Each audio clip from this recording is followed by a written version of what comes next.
Well, Egypt has been finding it hard to reduce the number of smokers, which is increasingly becoming a huge medical burden. Here's more on that story.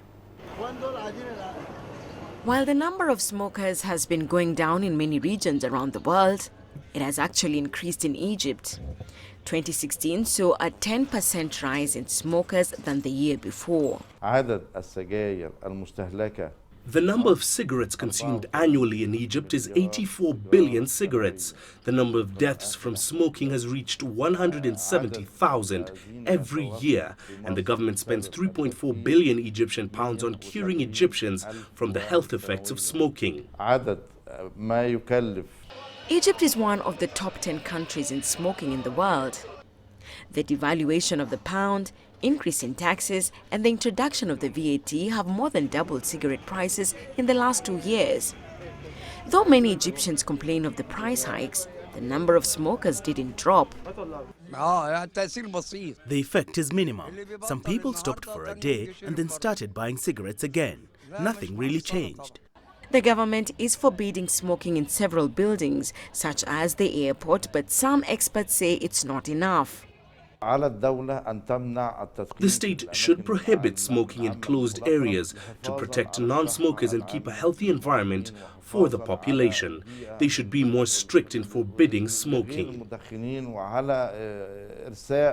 The government says there are no plans for additional price hikes in 2017, but it is planning to spend the income from cigarettes on improving the health insurance systems for Egyptians. Susan Mongeli, CGTN. Well, let's hear more on this now, and I'm joined live in our studio by Achieng Otieno. He's the Digital Advocate and Communications Officer at the Kenya Tobacco Control Alliance. Achieng, thank you for joining us on the program. Now, it does seem that across the continent, though, the number of smokers is on the increase. Looking at it, though, is this a problem for the continent compared to other continents? Indeed, the trends are worrying. The increase in smokers in the region is a worrying trend, especially for tobacco control advocates and also for health advocates in the region.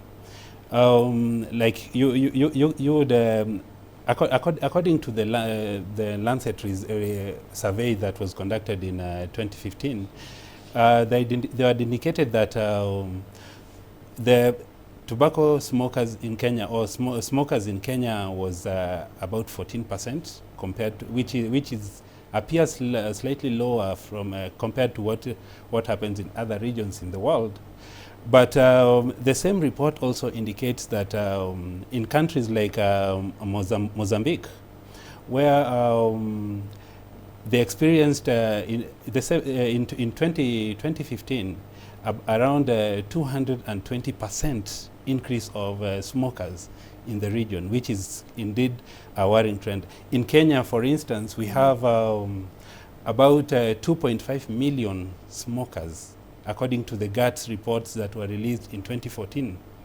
Yeah, and when you take it even to the northern region, where I believe Egypt and the rest fall, Tunisia is ranked among the highest, with around 1,700 over 1,700 smokers, say for per adult per year. When you look at it, though, a number of African countries have also taken measures to reduce the number of smokers, as we've just seen in those stories, though. But one of the issues they've done is banning smoking in public places and restricting the areas where active smoking can take place. Has this helped in reducing the number of smokers, or has this helped society at all? Yeah, it has slightly helped, but as tobacco control advocates, we are still advocating for more enforcement on the same. Because if in countries like Kenya, where we have a law that bans smoking in public places, at least we've seen there is a reduction to that effect.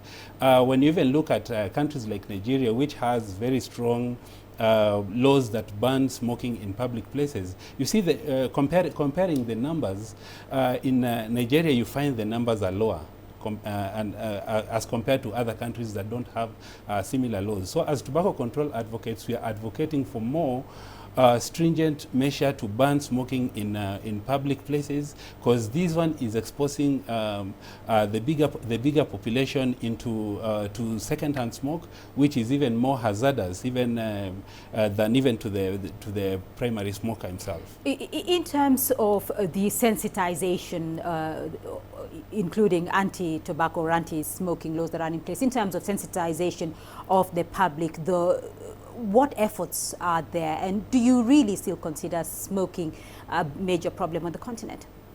Smoking is a major problem in the continent. According to World Health Organization, they indicate that tobacco is the leading most preventable cause of all the non-communicable diseases that you think about. Think about the disease burden that the continent is facing. Cancers, talk of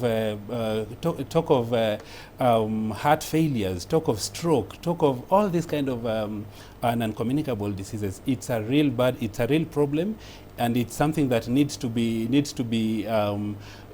countered, needs to be handled with all the stakeholders involved. Most governments need to take serious measures. Right. At least we are seeing the ministries of health, all the health advocates in various countries are really pushing for tobacco control laws, at least to curb these effects. But there are quite a number of effects that, if they're not managed, it's going to be tragic for Africa. Achieng Otieno, thank you for your insights there on tobacco measures.